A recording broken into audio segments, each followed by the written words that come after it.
Hello friends, welcome back to my channel Dhruvi lifestyle. कैसे हैं आप सब? आई होप आप सब अच्छे हो गए और आप सबकी ध्रुवी भी अच्छी है गाइस। और ध्रुवी ने नाश्ता कर लिया। नाश्ते में क्या क्या खाया ध्रुवी ने? नमकीन जवे, और नानी ने दी है इसे अब काजू कतली। और यहाँ हो रही है अब विदाई। तो यहाँ मौसी लेकर आई है और भागी हमारी मौसी। देखो गाइस, भागी भागी कि मेरा सूट सही ना कुछ सही, तू मेरा वीडियो मत बनाया कर। तो गाइस यहाँ मौसी लेकर आई है मेरे लिए सूट और जोड़ा कि अब तू जा रही है। तो मैंने कहा ये क्यों लेकर आई है? तो कह रही है अच्छा ऐसे खाली हाथ थोड़ी जाएगी। तो ये सूट लेकर आई है, मैं दिखाती हूँ आपको सूट। ये कॉटन का सूट लेकर आई है मौसी, जो बहुत ही अच्छा लग रहा है कलर में भी। और प्योर कॉटन है, कोई वर्क नहीं है इस पर। गर्मी में पहनने में दिक्कत होगी। और वो आ गई हमारी मौसी चुन्नी ओढ़कर। कह रही मैं बिना चुन्नी के बैठी हूँ, तू मेरी दिबड़ी मत बनाइयो। और ये देखो तेरे, अरे तो मौसी तेरे बच्चों के दोनों। हाँ वो सही है, लेकिन क्या कहते हैं तुम मेरे इतने वो मत दो। अरे ना,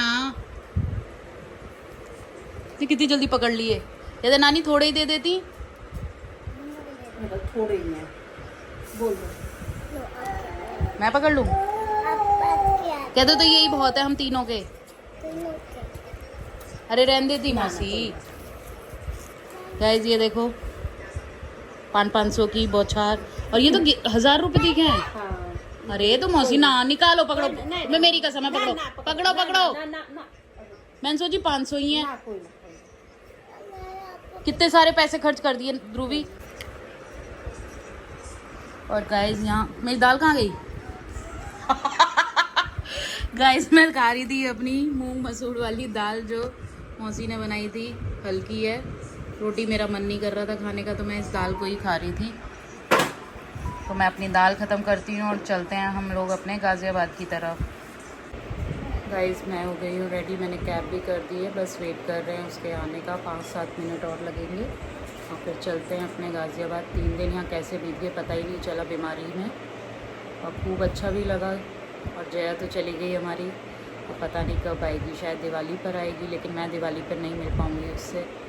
तो इसी वजह से मैं फीवर में भी उससे मिलने के लिए आ गई थी, टाइफाइड में भी। यानी कि सब मेरे को बोल रहे थे क्यों आई तो इतनी दूर से, इतनी परेशान होके, इतनी फीवर में भी। मैंने कहा फिर पता नहीं है कब की कब मिलेगी मुझे। अभी तो उसने 2 साल के लिए गई है वो, लेकिन पता नहीं 2 के 2.5 3 लगें, कितने लगें पता नहीं कुछ। एक बार जॉब जब तक उसकी प्रॉपर दिल्ली एनसीआर में कहीं नहीं होगी तो वो कैसे आ पाएगा यहाँ। तो चलिए गाइज़, मौसी से विदा लेते हैं और चलते हैं। कैब आने ही वाली है और उधर वो मौनी अपने बेटे को सुला रही है, बस वो सुला के आ रही है मेरे पास कि दीदी बस 2 मिनट रुक जाओ, मैं इसको सुला दूँ। मैंने कहा ठीक है आ जाओ। तो चलिए गाइज़ मिलते हैं और पहुँचते हैं अपने गाज़ियाबाद। गाइज़ ये देखो, मौसी ने हमारे लिए शक्कर और खांड दी है कि इसे खा लियो तो नुकसान नहीं करेगी चाय में। कहते हैं ना चीनी नुकसान करती है, ये सब चीज़ें नुकसान नहीं करती हैं। तो मौसी ने थोड़ा थोड़ा मेरे को दे दिया कि खा के देख लियो, अच्छी लगेगी।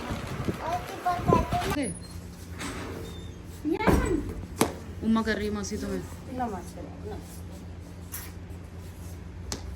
दे ये भी करेगी, उछल रही है। कैसे तो सकर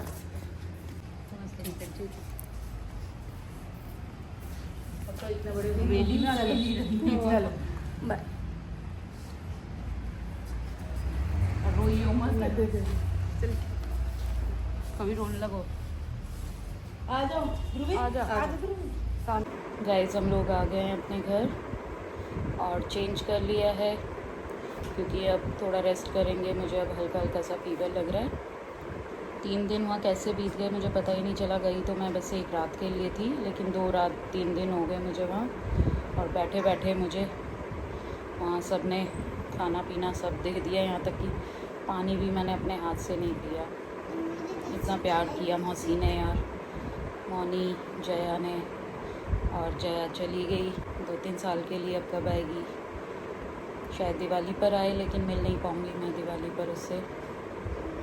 और उसका रीज़न यही था कि क्योंकि भाई जो है जॉब लगी थी उसकी वहाँ पर, तो वो अकेले कैसे सेट करता, तो इसलिए मौसी ने उसको भी भेज दिया कि खाने पीने की प्रॉब्लम होगी उसको, बाहर का वो खाता नहीं था, तो इसलिए उसे भी भेज दिया मौसी ने। इस और वो 15 दिन पहले इसलिए भी गया था कि नहीं तो साथ में जा सकते थे दोनों की वो सब चीज़ें अरेंज कर दे, क्योंकि साथ में ले जाता तो फिर एकदम से कैसे चीज़ें अरेंज होती नए शहर में।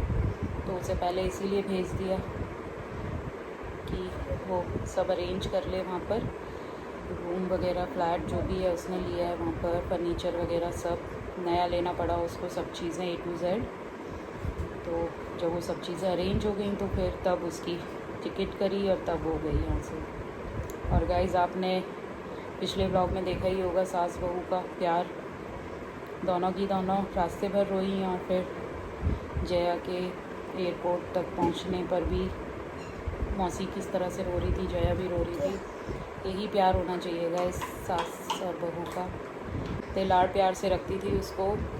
बेटियों को तो सभी प्यार करते हैं और बेटी के जाने पर रोते भी सभी हैं, लेकिन बहू को जो प्यार करता है असली बात तो वही है कि उसके जाने पर मौसी रो रही थी। घर आ गए हैं, दवाई वगैरह लेती हूँ और रेस्ट करती हूँ। और यहाँ मेरी ध्रुवी भी चेंज करके बैठ गई है कि मम्मा चलो दूध वगैरह पिला दो और नीनू करा दो। नीनू करनी है, नीनू करनी है गाइस इसे, लेकिन ये बिना दूध के नीनू ही नहीं करती है। मज़ा आया था ना वहाँ पे, छोटा बाबू था आपकी बोतल खींच रहा था। किसका बेबी था वो मेरा बोतल छीन लिया। मेरा बोतल छीन लिया तो आप लेके नहीं गई थी ना, तो बेटा उसी का तो बोतल था। और वैसे वो आपको प्यार कर रहा था, आपको ना टॉय समझ रहा था, तो इसलिए आपके साथ खेल रहा था ऐसे। मेरा नेल भी मार दिया था। हाँ, अच्छा बेबी ने। हाँ। अच्छा तो चलिए गाइस मैं इस व्लॉग को यहीं एंड करती हूँ। आई होप आपको अच्छा लगा होगा। प्लीज़ लाइक शेयर सब्सक्राइब करना, और जिसने सब्सक्राइब नहीं किया है प्लीज़ सब्सक्राइब करना, और लाइक भी ज़रूर किया करो गाइस अगर ब्लॉग देखते हो तो।